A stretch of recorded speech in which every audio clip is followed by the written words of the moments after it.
Nous voyons immédiatement le hadith qui suit, qui nous est rapporté par hadith Abu Huraira radiallahu ta'ala anhu. وعن أبي هريرة رضي الله تعالى عنه قال قال رسول الله صلى الله تعالى عليه وعلى آله وسلم اجتنبوا السبع الموبقات قالوا يا رسول الله وما هن قال الشرك بالله والسحر وقتل النفس التي حرم الله إلا بالحق وأكل الربا وأكل مال اليتيم والتولى يوم الزحف وقذف المحصنات المؤمنات الغافلات متفق عليه.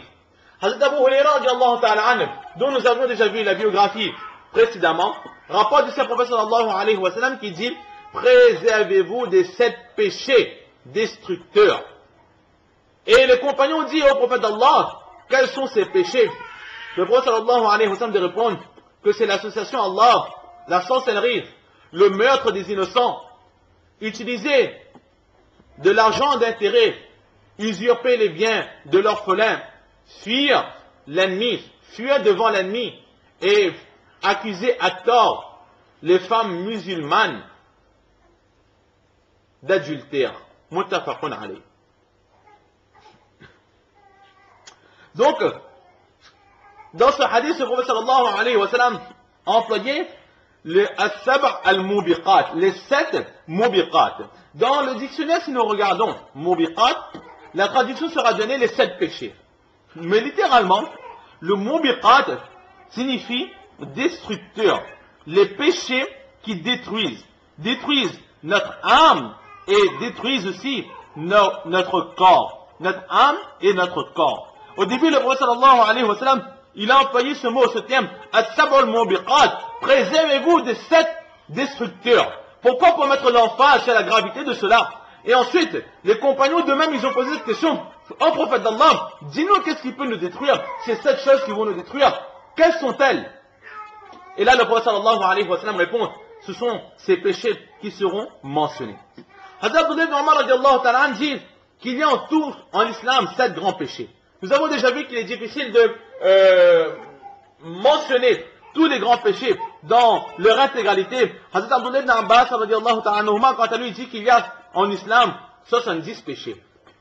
Mais il y a un pieux qui se prénomme Cheikh Abu Talib al-Makki, qui a écrit un livre, Qutul Qulub,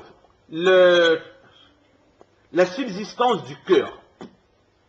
Il faut savoir qu'Allama Rizali rahmatullah alayh a écrit un recueil magnifique appelé le Ihya al-Ulum, dans lequel il traite tous les péchés corporels comme les péchés spirituels, et nous enseigne comment pratiquer l'islam de la meilleure des façons.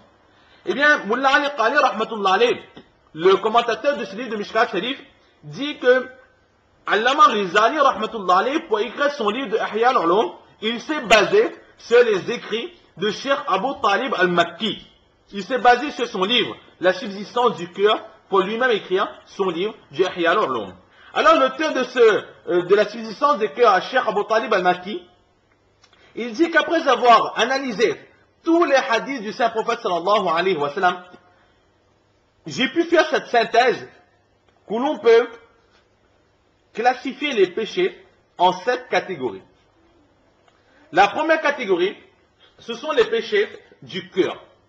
En tout, il dit nous pouvons, si vous voulez, comptabiliser, si vous voulez, 17 péchés. 4 péchés sont en relation avec le cœur.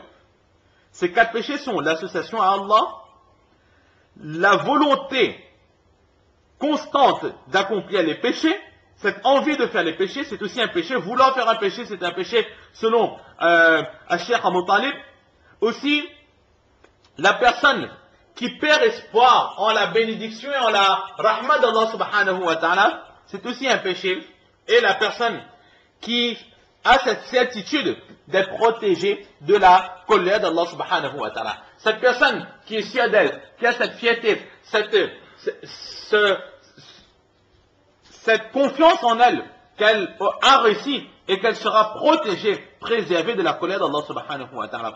Selon Cheikh Abu Talib, ce sont 4 péchés qui sont en relation avec le cœur. Il y a ensuite 4 péchés qui sont en relation avec la langue.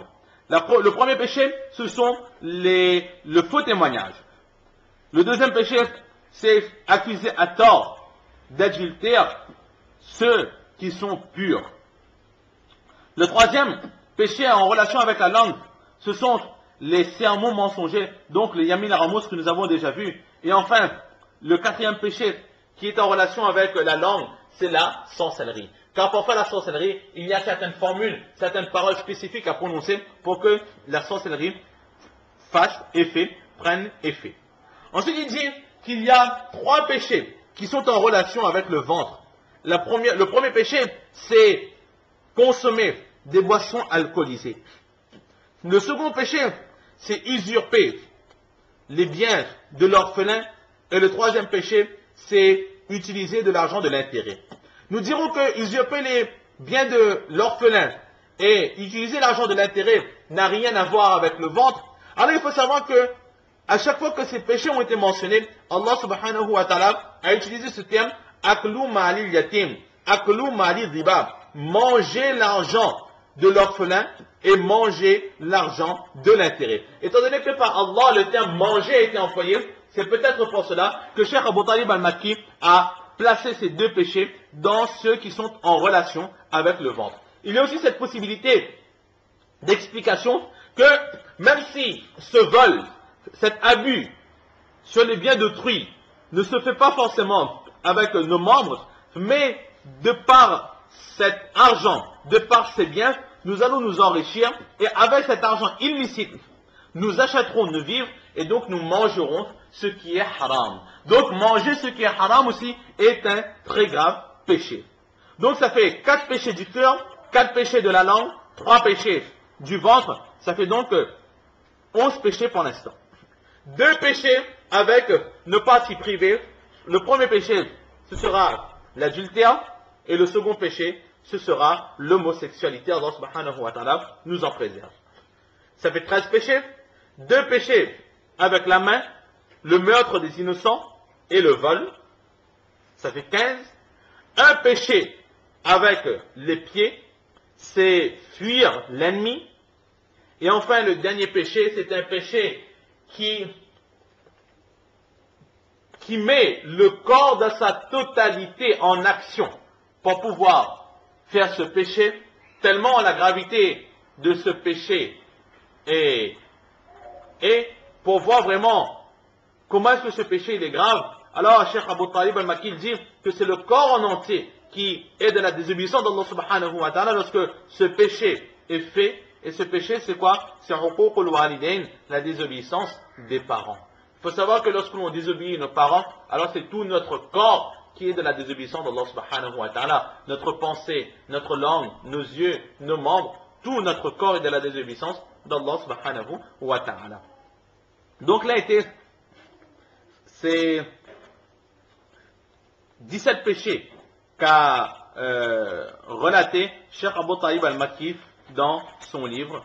Et donc 17 péchés, 4 avec le cœur, 4 avec la langue, 3 le ventre, 2 les parties privées, 2 les mains, 1 les pieds et 1 c'est tout le corps dans son intégralité qui est de la désobéissance d'Allah subhanahu wa ta'ala. Donc on va s'arrêter ici pour aujourd'hui. Allah subhanahu wa ta'ala nous donne le tawfiq de comprendre ces quelques paroles, surtout de mettre en pratique et de propager. Wa ma tawfiqi illa billah.